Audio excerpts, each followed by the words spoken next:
Hello, good afternoon. It is a pleasure to be here to talk to the Lake Erie Committee and to all meeting participants. I will talk today about work at the University of Toledo, supported by the Great Lakes Fishery Commission and the Ohio Division of Wildlife, to remove grass carp from Lake Erie and to carry out research to improve future removal. Grass carp work is a team sport, so we have partners from many other agencies, including Michigan DNR, Fish and Wildlife Service, the USGS. I'd also like to acknowledge our partners in the larger grass carp work, Michigan State University, OMNR, and DFO Canada. So a lot of effort going into this project across the basin. If you're not familiar with grass carp, they are one of the 4 major Chinese carps, also known as Asian carp. They're the only species in this group known to be reproducing in the Great Lakes. Grass carp differ ecologically from the other Chinese carp because they eat rooted plants instead of plankton.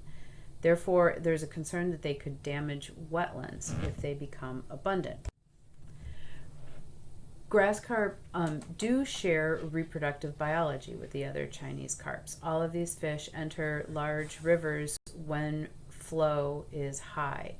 So knowledge gained with grass carp is transferable to these other species. I'll just iterate the project goals, which line up with the objectives laid out by the Lake Erie Committee in their 2018 grass carp strategy. We would like to remove grass carp from Lake Erie and tributaries, and we'd like to determine if this removal is having the desired effect on the population. So to do that, we're going to have to know how many fish are present and eventually how many fish we have to remove, and I will not address that question today. So just some background and a timeline of what we know about grass carp in Lake Erie. Here on our y-axis are the number of captures. We have data going back to about 2012.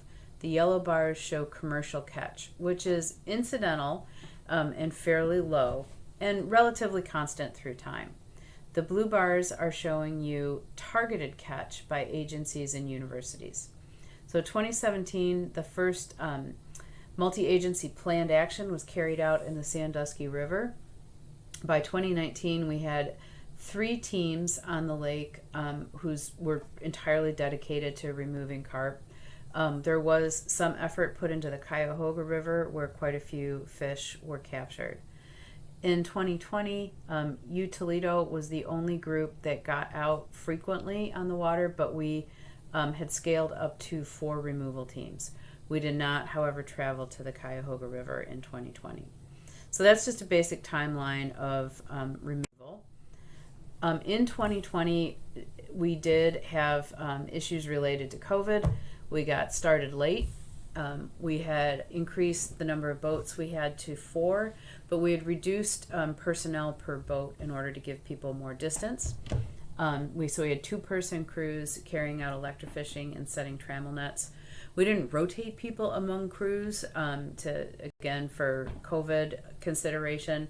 Most of our crew, including our crew chief, were new to the project, and we had to follow all COVID rules, including distance masks. Here is the outcome of removal in 2020. Here's the river and the number of fish that were removed from each river. Most of our effort and most of the catch came from the Sandusky River. We did also remove some fish from the Maumee River. There was less effort put there. And we did some exploration in the Huron and Black and got a fish in each one of those. Some exciting news on the Maumee is that in addition to these 4 fish that were removed, there were a total, these 3 here, and an additional fish that were captured and implanted with acoustic telemetry tags. So those fish are out in the lake generating data. There was some commercial catch as most years in 2020, and 1 fish that was turned in by a member of the public. So overall, the targeted catch was almost 100 fish, and most of that came from the Sandusky River. 2020, we're hoping 2021 is going to be a better year than 2020. We plan to get out in May. We're adding a boat at Toledo, so we'll have 5 boats, and both Fish and Wildlife and Michigan DNR are planning to be on the water. We're going to go to 3-person cruise. We're going to do some rotation of crews, hopefully with the other agencies. We have crew members returning, and we'll still be following our COVID protocols. In addition to removal, we have other ongoing research. There is a master's project being conducted by Caitlin Lang at the University of Toledo. She took on the task of aging all of the fish that were captured in 2019 we're using vertebrae as our aging structure. So she's taken on all the fish from 2019 and 2020, a total of about 275 fish, in addition to information on ages from fish from previous years. She is going to carry out a catch curve analysis to estimate mortality and to see if mortality is changing through time. Here's a very preliminary look at her data pooled against all years. She hasn't done aging all the fish, but you can see that fish don't fully recruit to the gear until they're about 6, and the mortality rate across all the years is relatively low, which makes sense for a large, long-lived fish. But she will go on to look at this for each year to see if she can detect change through time. Now I'll tell you about the modeling work that's being carried out at Toledo. Here's our modeling team. Dr. Song Chen and Dr. Anna Guvia had the opportunity to get out with one of the electrofishing crews in 2019 and see how fish are collected. So what we have are the catch data, which are zeros and ones, count data. But what we want to know are the number of fish that are present. We're limiting this analysis to the Sandusky River, where most of the catch comes from. So you can see that Anna has divided the river into 4 roughly equal sections. She only used 3 years of data from 2018 to 2020. We limited the data to captures where there was both a trammel net and electrofishing, because the trammel net is how we are estimating the length of shoreline sampled. The black dots are events when no fish were captured, and the pink dots are events when 1 or more fish was captured. So I won't go into details of the model. It's a Bayesian process. The data are zeros and ones. We calculated detection probability by carrying out a depletion study with surrogate species, smallmouth buffalo. And what is coming out of the model is an estimate of the probability of including at least 1 grass carp in the sampling area.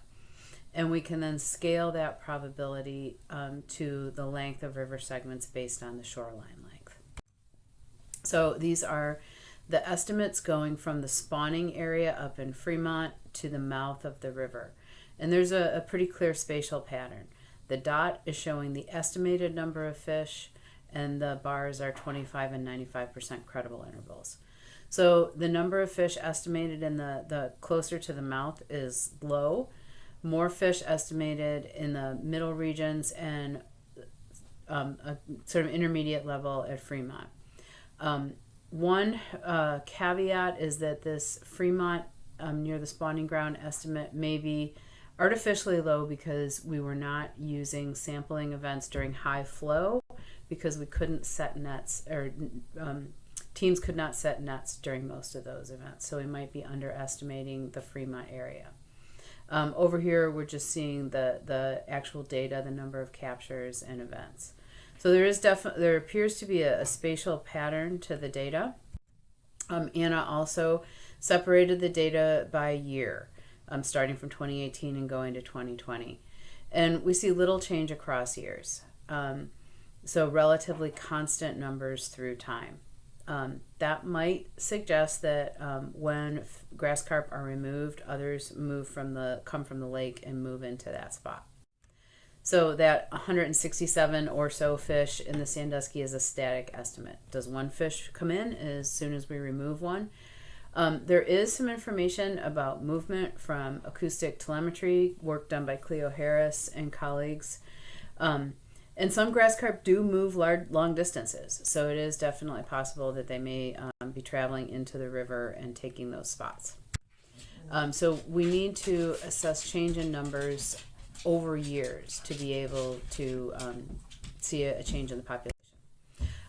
Are the resident fish the only ones we need to worry about? Are other fish coming in just to spawn? A genetic study done by people at the USGS La Crosse lab in 2017 with eggs that we collected from the Sandusky River suggested that there were about 250 parents reproducing during that event. So not too far off from our estimate of 167 or so fish. We're trying to improve removal, possibly by including fine-scale habitat measurements. This is work being done by PhD student Rob Hunter at the University of Toledo, trying to refine where we look for fish to improve future removal. So all in all, I think we have cause for cautious optimism. The estimate is in the hundreds of fish in the Sandusky at a given time. Not all of those fish are reproductive diploids. Only a subset, about 75% of the fish, are thought to be diploid. So even fewer fish reproducing to worry about. Given that, I think there is definitely a fighting chance to make a dent in the population. So thank you, and I would be happy to answer questions.